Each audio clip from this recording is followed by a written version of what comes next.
Okay, well, good morning, everyone, and thank you so much for attending this session. Hopefully you are enjoying the natural hazards workshop. So let's get started. I want to welcome you all to the 2021 Natural Hazards Workshop BAF Lightning Talk session. But before I begin, I want to take a brief moment to talk a little bit more about the history and fund's mission. The BAF was founded in 2014 by Norma Anderson. The William Everett Anderson Fund, also known as the BAF, is a charitable organization that has developed a mission dedicated to the work done by and legacy of William Bill Everett Anderson, who unfortunately passed away in 2013. Our mission and vision are to expand the number of historically underrepresented professionals in the fields of disaster and hazard research and practice, so that the diversity of the hazard and disaster field can be reflective of our American society. BAF Fellows are a diverse group of individuals working on graduate degrees in 19 disciplines from nearly 20 institutions. Our flagship fellowship program will position them to become tomorrow's leaders in the fields of hazard and disaster mitigation, research, policy, and practice. I can personally attest to the amazing things the BAF is doing and how pivotal the organization has been in my personal academic journey. I initially joined while I was completing my doctoral degree at Howard University. I can talk for hours about the amount of support, professional development, and even the great friendships I have developed from being a BAF fellow. Since graduating in 2018, I've worked at 2 HBCUs, the first Florida A&M University and now Howard University. And additionally, have received research awards from both the Department of Homeland Security and the National Science Foundation. As an alum, I hope to give back just as much that has been given to me through the BAF. Today, we have a series of 5 very exciting lightning talks discussing different aspects of disaster and hazards research. The Lightning Talks presentation is designed to tell our stories of passion for hazards and disaster studies in an informal and visually captivating way. Each presentation will be 7 minutes long. After all the presentations, we will open the floor for questions and comments from the audience. Additionally, I would like to ask the audience to type their questions to a specific presenter in the chat box or unmute their microphone and directly ask their questions to the presenter. And so now let's get started. And so we'll start with Tiara Richardson. Tiara Richardson is a student in the Public Administration and Policy program at Old Dominion University. She is pursuing a PhD with an emphasis on health policy and emergency preparedness. Tiara holds an MPA from UT Arlington and an MPP from George Mason University. Tiara is also a proud Rattler who earned her BS in journalism from Florida Agricultural and Mechanical University. Her research interest areas include emergency management, community resilience, health policy, and social equity. Currently, she is examining long-term care facility response to natural disasters. Tiara was the co-recipient of the 2020-2021 Outstanding Doctoral Student in Public Administration and Policy Award, the 2020-2021 Wolfgang Pender Endowed Scholarship and Applied Research recipient, and the 2020-2021 recipient of the Academic Scholarship for Studies in Public Administration from the Hamptons Road chapter of the American Society for Public Administration. Tiara, take us away. All right, good morning, everyone. Thank you so much for that introduction. Again, my name is Tiara Richardson. I am a third-year PhD student in the School of Public Service at Old Dominion University, and I'm also a first-year Bill Anderson Fund Fellow. Today, I'm going to be talking about resident safety during disasters, response to the COVID-19 pandemic in Hampton Roads area nursing homes.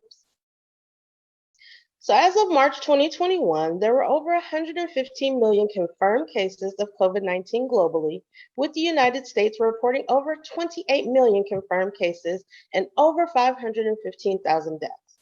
Current evidence suggests that COVID-19 disproportionately affects older adults and persons with chronic health conditions, leading to severe adverse outcomes, such as deaths among them.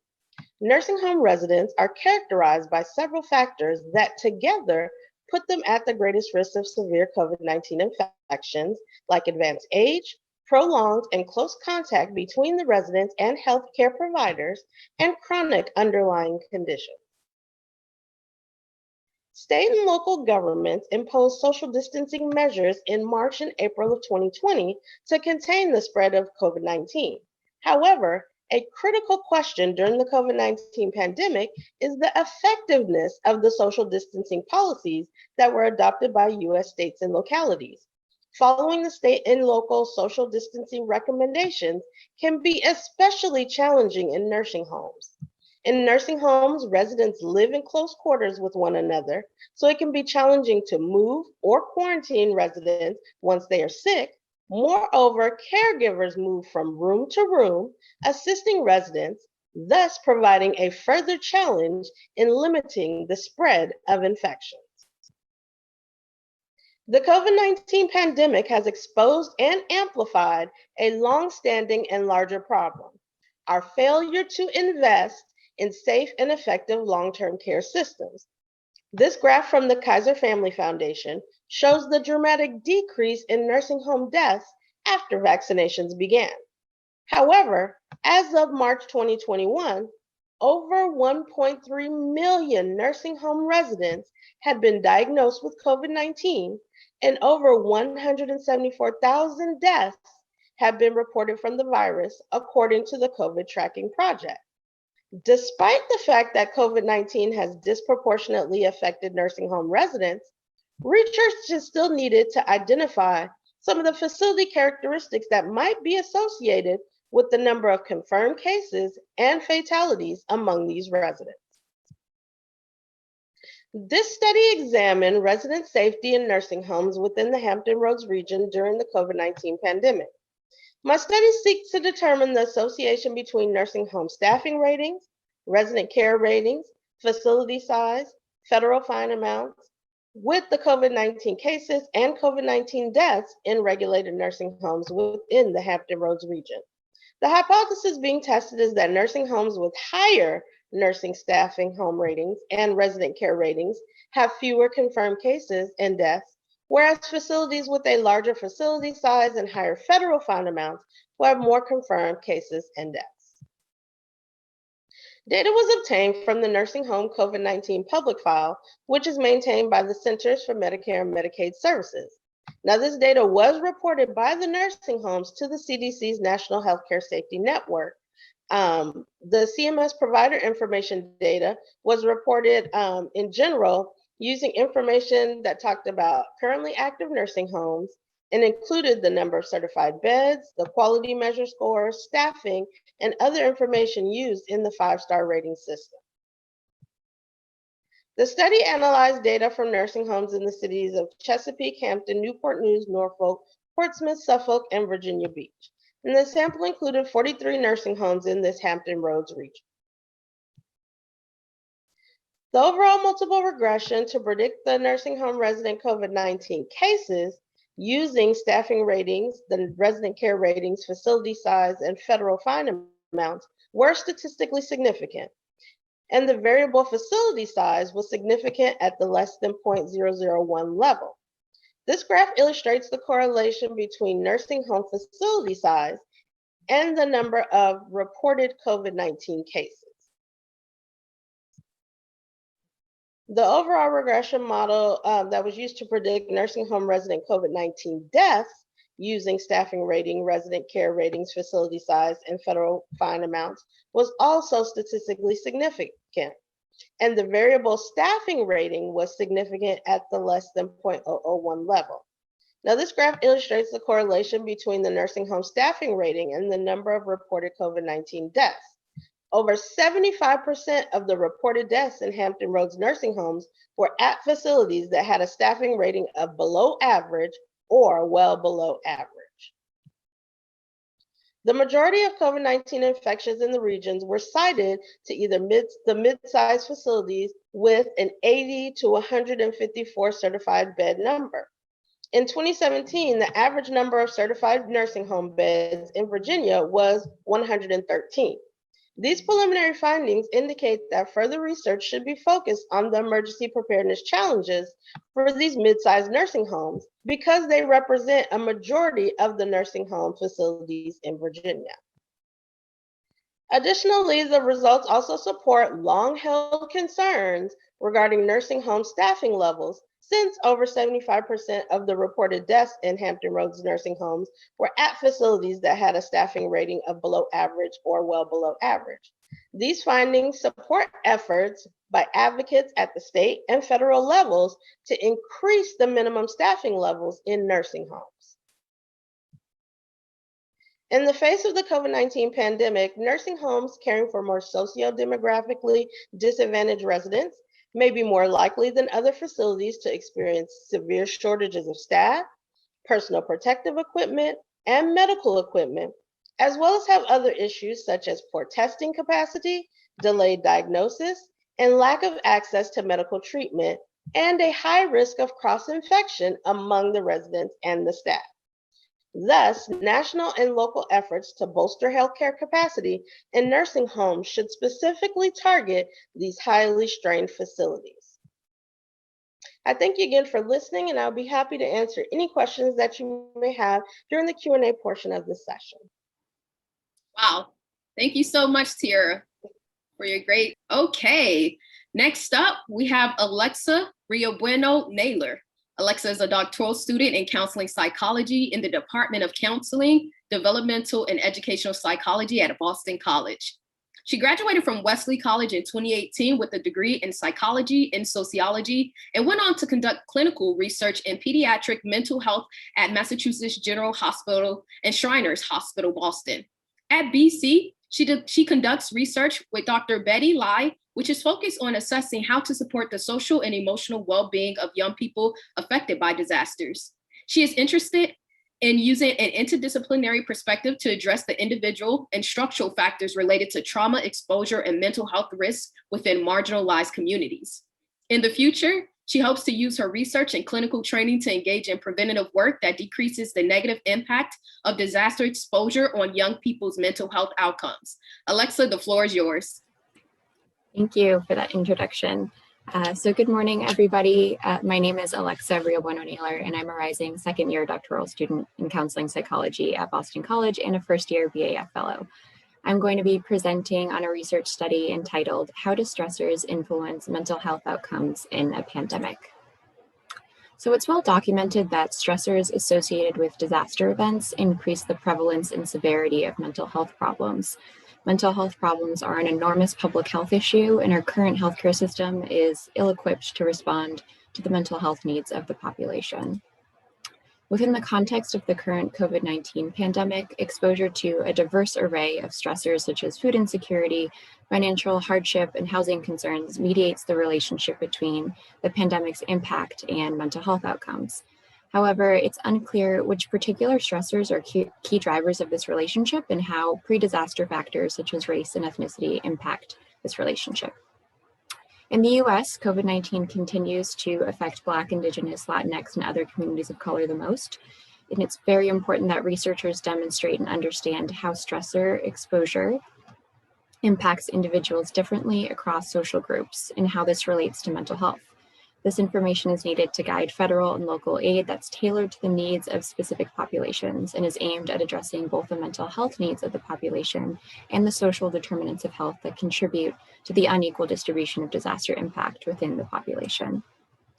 So we approached the study with three main questions in mind.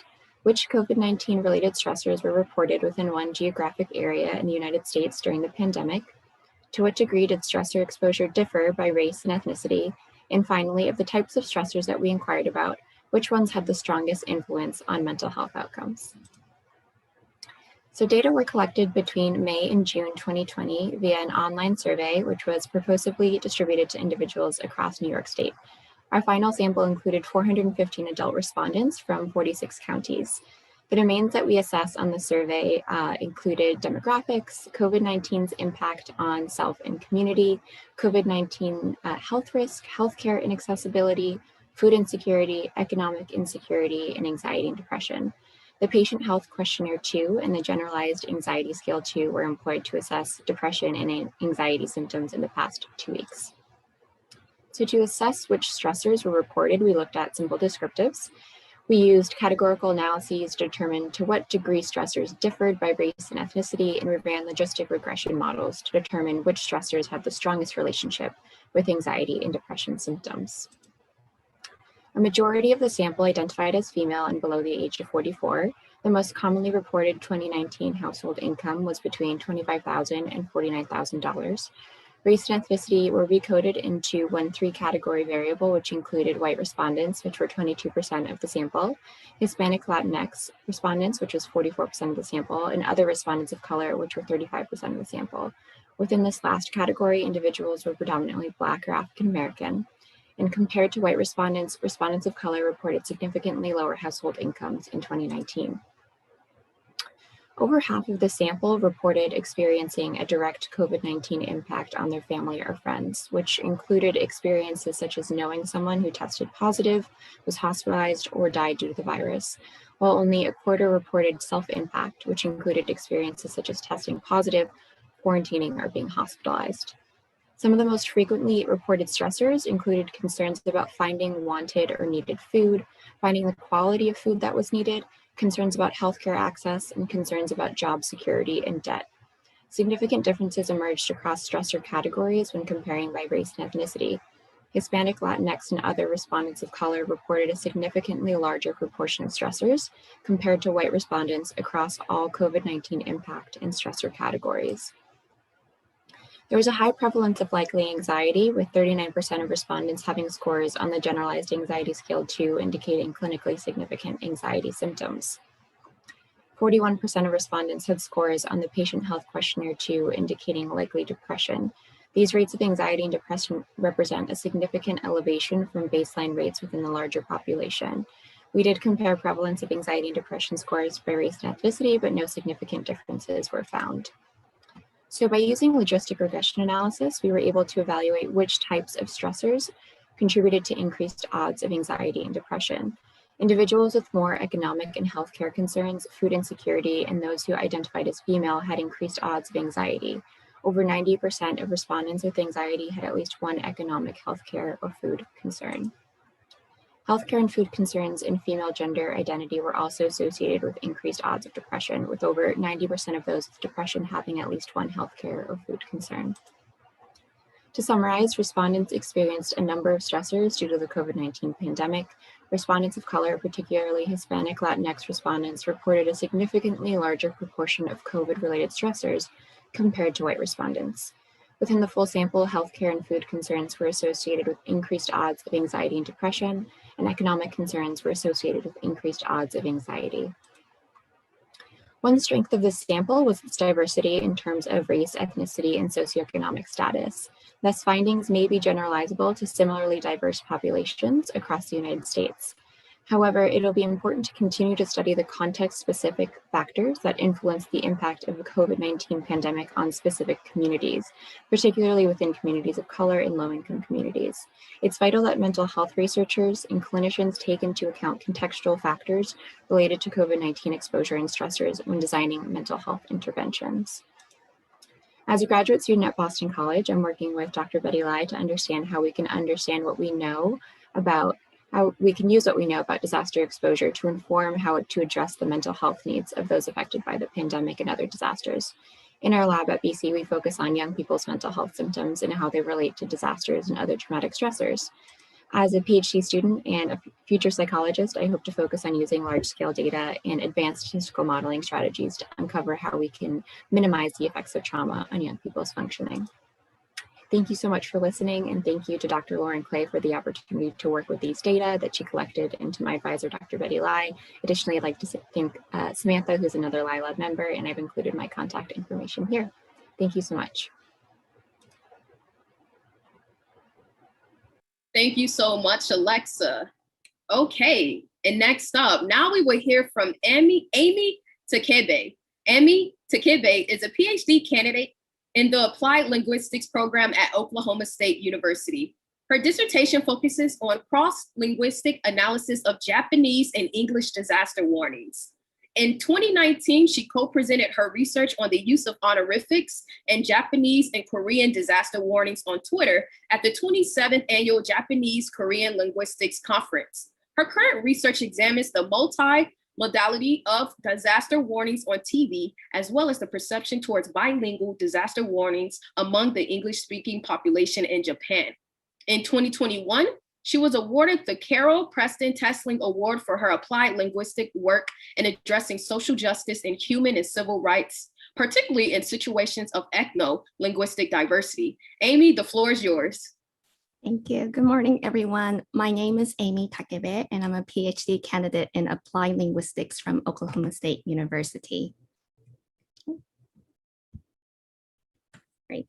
In this presentation today, I would like to present how urgency is framed on TV through the lens of multimodal discourse analysis and social linguistics, which are the fields of my research interest. Previous studies on risk communication have suggested that those in charge of disseminating hazard information not only need to know the grammar of the language, but also the ordinary language users' intuition of how certain expression have stronger directive force. My current study was inspired by discussions of linguistic forms in Japanese disaster warnings. Although the use of honorifics has been the social norm in Japanese disaster warnings for a while, honorifics have been traditionally associated with expressing politeness or respect. And one of the key topics in Japanese emergency management is the use of imperatives or command forms instead of honorifics to further convey a sense of urgency in disaster warnings. When we examine the use and non-use of honorifics in Japanese disaster warnings on TV, we see that language is only part of the means of expression. Besides spoken language or signed language, other audiovisual modes are used to construct a disaster warning on TV. Now, this calls for an approach that takes into consideration the full multimodality of disaster warnings on TV. One possible approach for analyzing emergency broadcast is the social semiotic approach. This approach emphasizes that the social meaning of a visual communication must be based on the interplay of different modes of communication. For example, in this slide, I show a combination of a pictorial text and written text to construct a new meaning. The data of my study comes from a tsunami warning broadcast on a live morning news program on NHK in Japan in 2016. For this analysis, I manually transcribed the first 5 minutes of the spoken and visual features of the tsunami warning using an annotation software called Elon. In my presentation today, I will present the segment in which a tsunami warning is issued and the viewers are instructed to evacuate. First, I would like to play the 7 seconds of the broadcast. Now, 7 seconds may sound very short, but actually it's long enough to show the intricate and dynamic nature of emergency broadcast. The image on the right side shows the English translation of the visual features. The speech is divided into 3 parts based on the micropauses between the utterances. So let's watch this video. します。津波警報が出ました。皆さん、東日本大震災を思い出してください。命を守るため、今すぐ逃げてください。So let's see what's happening here closely. The visual texts are used to instantly contextualize key information. For example, the red box in the top center instruct the viewers to evacuate. The visual text uses the non-honorific imperative form nigete, but the announcer utters the same message with the honorific form nigete kudasai. So what's happening here is that the same message to evacuate is communicated using the imperative form and the honorific form in 2 different modes of communication. Since the meaning of a single mode of communication is interdependent with other co-occurring features, we need to carefully examine what's happening when this utterance is made before we jump to any conclusion that the use of honorifics in this situation is the traditional indicator of speaker politeness. For example, let's consider the source of information. NHK is the public broadcasting organization in Japan legally responsible for disseminating disaster warnings issued by the Japan Meteorological Agency. So the announcer's social role is not only to speak as a news anchor of a morning show on public TV, but also to speak on behalf of a governmental agency. This double layer of social roles suggests that the NHK announcer is socially positioned to maintain the authoritative voice of the JMA in their speech. Now let's look into the sequence of utterance. The segment right before row 55 and row 54, we see that a request is made to remember the 2011 triple disaster, which was just 5 years ago at the time this particular warning was broadcast. The announcer's request to evoke memories from the past major disaster contextualizes the scale of the potential danger the viewers currently face. However, the request to protect oneself from another potential tsunami at 6 o'clock in the morning can be physically and psychologically imposing. So what's happening here in the sequence of row 54 and row 55 is that the announcer first establishes this inclusive symmetrical relationship between the announcer and the viewers by referring to a past disaster still fresh to most people in Japan. And this prefaces the call to action statement to immediately evacuate. Now, considering all these contextual features, can we say that the announcer is simply being polite in this situation? I would say that the honorifics are doing more than just signaling politeness. While the visual text gives the guidance to the viewers using the imperative form, the announcer continues to fulfill his professional role by using an honorific, which enables him to mark his speech as institutional talk. This function is quite different from the traditional notion of honorifics as a politeness marker. In this particular context, when combined with visual features and other meaning-making resources, the honorific speech constructs a sense of authoritativeness and urgency. So why is this kind of research important? One of the implications of this study is that it shows that using language is a complex social action. When discussing how a certain form of language in a disaster warning is more impactful, we need to carefully look into the surrounding discourse context, including all possible meaning-making resources. And this concludes my presentation. Here's the list of my selected references. I would like to thank my dissertation committee members for their support and advice, the Bill Anderson Fund, the Natural Hazards Center for this opportunity. And I will also like to remember the late Dr. Dennis Milletti for his work in risk communication that continues to inspire many scholars, including myself. Thank you. Thank you so much for a great presentation, Amy. And so finally, last but certainly not least, we will hear from Melissa Villa. Melissa is a PhD candidate at the University of Colorado Boulder in the Department of Sociology. Her work primarily centers around the post-disaster recovery process of vulnerable populations. She is currently working on her dissertation project, an intersectional, multi-level analysis of Mexican immigrants and their disproportionate vulnerability and post-disaster recovery. This project examines the long-term housing recovery of Mexican immigrants in Houston, Texas, after Hurricane Harvey. Melissa was awarded the National Science Foundation Graduate Research Fellowship and the American Sociological Association Doctoral Dissertation Research Improvement Grant to continue this project. She was also selected to be a Kinder Scholar for Rice University's Kinder Scholar Program. In addition to her research endeavors, Melissa works as a graduate research assistant at the Natural Hazards Center at CU Boulder, working on several research projects concerning the enhancement of the ethical quality of disaster research, the increase of diversity in the hazards and disaster field, and the reduction of post-disaster vulnerabilities for marginalized communities. Melissa is also a William Everett Anderson Fund Fellow, which is dedicated to advancing the success of minority professionals in the hazards and disaster fields. She currently serves as the BAF Student Executive Board as the secretary. Please join me in welcoming Melissa. Melissa, the floor is yours.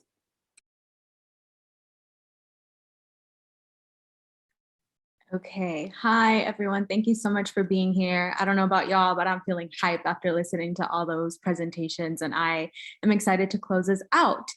So as Michelle said, my name is Melissa, and I'm going to be presenting on a portion of my dissertation research.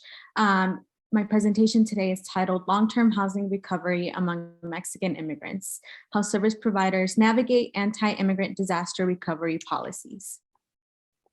So I want to take a moment first to orient you to the perspective that I am utilizing in this presentation, which is the sociology of disasters. This perspective focuses on the social processes that turn natural hazards into human disasters and considers their historical, economic, and political root causes. So in other words, as sociologist Robert Bullard said, what many people call natural disasters are in fact acts of social injustice perpetuated by government. And I am focusing this presentation, as I said, on Mexican immigrants. I use the concept of anti-immigrant policies to describe policies that actively and passively limit the access to resources for the Mexican immigrant community, such as by requesting a social security number for disaster recovery applications or requiring excessive documentation to prove need. So my research question that I'm focusing this presentation on is, how do service providers and community-based organizations navigate anti-immigrant disaster recovery policies to help the Mexican immigrant population in their long-term housing recovery? My case study is Hurricane Harvey, which made landfall in Houston, Texas in August of 2017, so just about 4 years ago. Houston as a city is home to 1.6 million immigrants, 38% of them being from Mexico, and 57% of the undocumented population is in Houston is of Mexican origin, making this community particularly vulnerable to a crisis like Harvey. So I began my data collection in summer of 2019, so just 2 years after Harvey. It was predominantly qualitative I did semi-structured interviews, website content analysis, and ethnographic observations. And through these data points, I will now outline 5 strategies that service providers engaged in to help the community move forward in their recovery. The first of which being direct assistance to Mexican immigrants excluded from other resources, particularly federal resources. So these providers were purposeful on providing direct assistance with minimal bureaucracy and red tape. However, due to limited resources, providers did need to prioritize their own neighborhoods, and in some cases, they did need to request documentation for big projects. Specifically, one provider focused on deed issues by saying it's in an interview that it's not that they don't trust the person living in a home that needs reconstruction. It's making sure, do they understand their own situation? And a lot of times we find out that they don't. They say, I own this house, and then we see the contract, and the first sentence is the tenant, and then blank, and then that person's name. So then they have to break the news to this person that they don't own the home that they thought that they did. And so in these cases, they're limited in providing direct assistance without documentation. So they're constrained in their ability to help. But one way to mitigate that lack of resources is through collaboration. Providers collaborated with other organizations and local churches in order to come together and meet the overall needs of community members together. So if they couldn't provide one resource, they could then refer them to another organization that they knew could provide that for them. And so together they met everybody's unmet needs as best as they could. The third strategy was providers made sure community members had accurate information to reduce misinformation and spread awareness.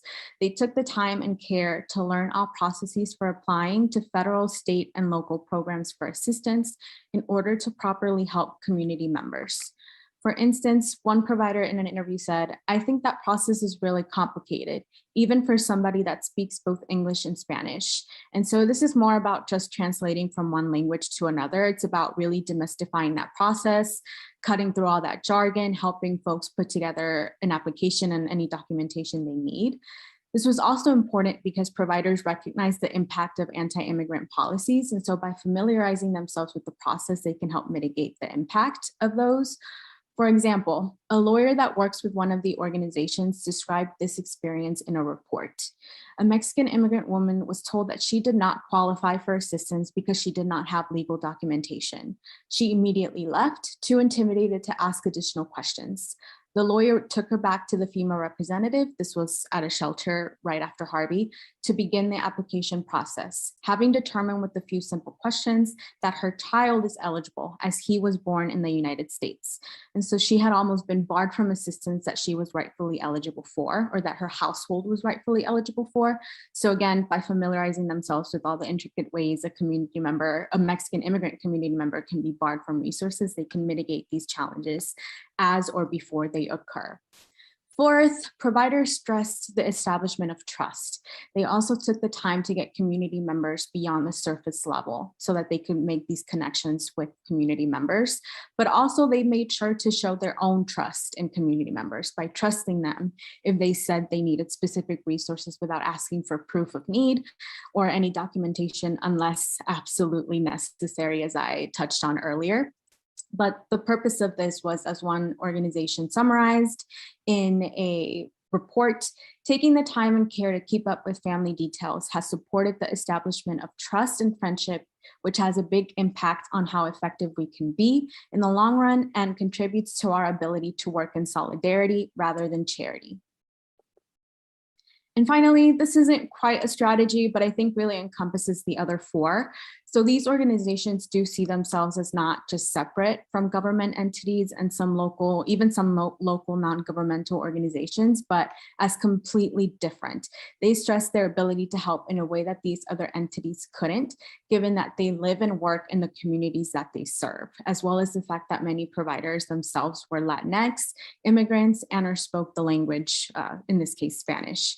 So they said things constantly in interviews and in reports and news stories, media interviews, things like people are scared, but they identify with us. And that's why we can help. And they really took pride in that ability.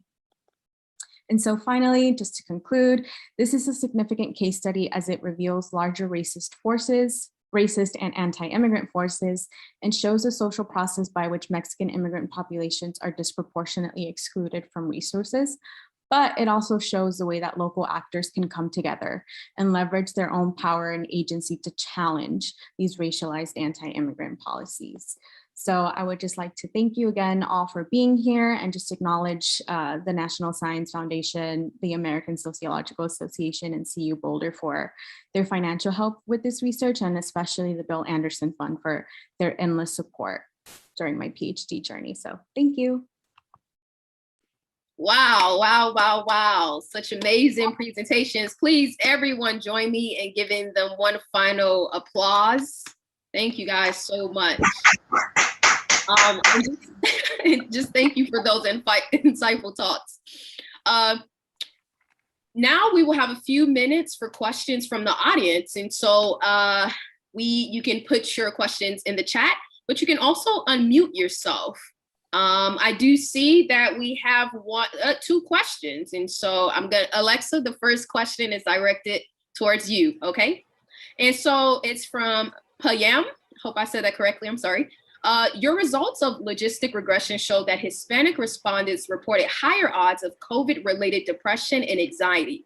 Does your model control for income, age, and other demographic and socioeconomic covariates, especially when the subgroup allocations are not randomized? Whew, okay. Yeah. So I really appreciate this question. And so our regression models included race and ethnicity and gender as covariates in the model. Also, we included economic concerns in the model, which can be considered a proxy for socioeconomic status.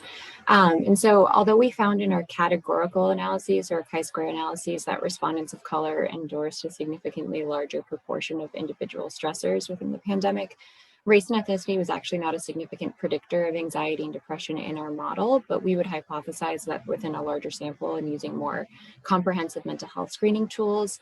So we use the Patient Health Questionnaire 2 and the GAD-2, the Generalized Anxiety Questionnaire 2. There are only 2 questions each. So we would hypothesize that using more comprehensive measures would be a lot better. We would hypothesize that minoritized race and ethnicity would be a significant predictor in the model, given the trends in the data. I hope that answers your question. Thank you. We'll have a next question from Natasha, and it is for Melissa. Were these providers focused on disaster recovery, or did they provide other services and then pivot with Harvey? I'm gonna quickly just share a slide that will help me answer this question.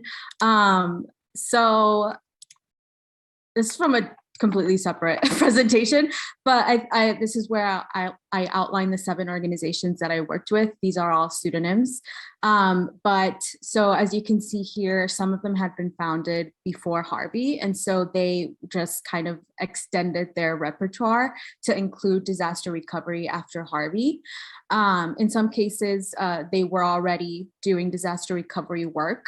So they were already there, it was part of their already, they knew that they were going to be working on this when Harvey hit, and that wasn't necessarily a challenge for them, but others were actually established during Harvey, or like in the immediate response, and then established themselves more fully in the months and years following Harvey. And so there's kind of a variety there of organizations, but I'll keep it there. I'll keep it brief. So yeah. And there was a small follow-up. Did these providers receive federal funding for recovery? No, some of them were applying to grants from other non-governmental organizations in the area who did get federal funding. So it kind of trickled down, but they themselves didn't get any directly. And so because they did have some federal money, it did provide some, or it did create some challenges. And so that's why they really focused on fundraising money on their own, or gathering supplies on their own, so that they'd be able to give that direct assistance by either just giving supplies like, I don't know, like childcare, like diapers and things for families, and one of the things that they were really wanting to do was give direct rent checks. Just here's some money to pay your rent. And like, they could only do that if it was money that they raised themselves, because then they didn't have to like follow any of the constraints from other sources. Thank you, Natasha, for those questions. Thank you, Melissa. Any other questions for our panelists? Someone, Christina, go ahead. Hi, everyone. Thank you for your presentations. I have a question for Amy. I really liked the idea of like multimodal, right? Like how is the same message being presented at the same time? Mm-hmm. And it made me think about sign language being used more often now during disaster response communication. Mm-hmm. I know this is outside your study area, but do you think your study's finding has any implications for that? And what are some immediate thoughts, just general question when it comes to that idea? Yeah, that's a very interesting question. And yeah, unfortunately, I'm not an expert in sign language, but I do know that American Sign Language actually has regional and racial variations. So for example, if in a press conference, if a sign language user uses one particular sign language, I would say variation, and then the person watching it may not use that same variation, could cause some delay perhaps in the initiation of evacuation. So yeah, that's a very good point. And you know, sign language may seem to be like this one-dimensional thing, but it's actually a wonderful, interesting area where you can actually see dialects and variations. So yeah, regional and racial variations. So yeah, it's an interesting question. Yeah. Yeah, it seems like there would be a good research area that could expand from your work. So thank you again. Absolutely. For everyone for your presentation as well. Thank you. Great questions. Okay, we have another question for Alka. This question is for Melissa. Great presentation. Was there collaboration among the different providers? And if so, how did that work? Also, what was the level of collaboration between these providers and local government officials? Yeah, thank you. So the collaboration among different providers, yes, that was huge. In a lot of ways, it was, in some cases, it was more formal, organizations coming together and or informal, I mean, organizations coming together and just talking to each other. And providers just form friendships with each other, a lot of times because they're in the same activist spaces, or they just kind of come to the same events, and then they just kind of get to know each other. And then from there, they kind of share, like, this is what we're doing, this is what the kind of resources we provide, and they're able to collaborate in that way. And in a lot of ways, in a lot of times they hosted community member meetings at churches together. And so that way they could bring folks that they each knew from their respective organizations and come together. Many of them hold group chats with community members together, and they're still active now to this day and just kind of sharing different things that are occurring. Especially, I know Harvey was 4 years ago, and it's not over by any means. People are still recovering from Harvey, but there have also been so many other disasters since then that have impacted those in Houston. And so they're able to, anytime there's some kind of flooding, like, hey, like this is what's going on during the winter storm, like, hey, this is, or pipe burst, does anybody know? And then they just kind of, does anybody know where we can get resources? And that's kind of how they can connect to community members, but also other providers, sort of in real time. And the level of collaboration between providers and local government officials, that was it. Some providers did have meetings with local government officials to try to bring these issues, to their attention, and trying to have that collaboration of, what can we do to help mitigate this. I did get to attend some of those meetings at least once. And so that was very interesting to see those conversations. But I'm not entirely sure that much has come out of those, although it does bring attention to the issue, and they're really working hard to get some actual change at the policy level implemented. But in the meantime, they're kind of just keep their feet on the ground and move forward that way. Thank you. Awesome. We still have time for some questions from the audience. Again, you can unmute yourself or put it in the chat. Okay, we have a question. This question is directed towards Sierra. Do you have insights about strategies that staff within the long-term care facilities have used to cope with inadequate personnel support? All right, yeah, thank you for this question. That is something that I haven't looked at in detail yet, only because I feel like the first step is we don't have any baseline measures that look at what the staff is doing, especially in emergency preparedness situations. We get a lot of information on the back end when something bad has happened, when we lose residents, when people are dying, but we don't really look at what's going on the front end and how they're prepared for these emergencies. And that's one of the things that I want to look at with my dissertation research, is kind of set these baseline measures.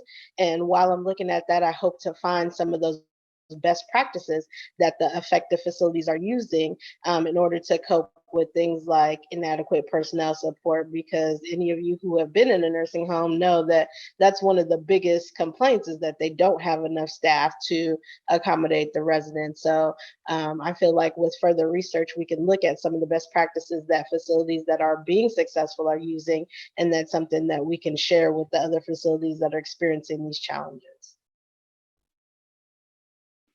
Awesome. Any other questions for our panelists?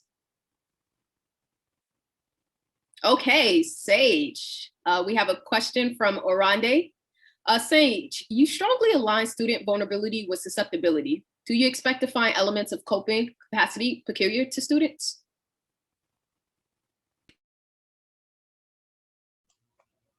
Hi, I'm sorry. Do you mind explaining your question a little bit more, Orande? Just so I can make sure that I understand it completely. Yeah, sure. The indicators that you presented in the first or second slide were mostly aligned with susceptibility, the likelihood to suffer.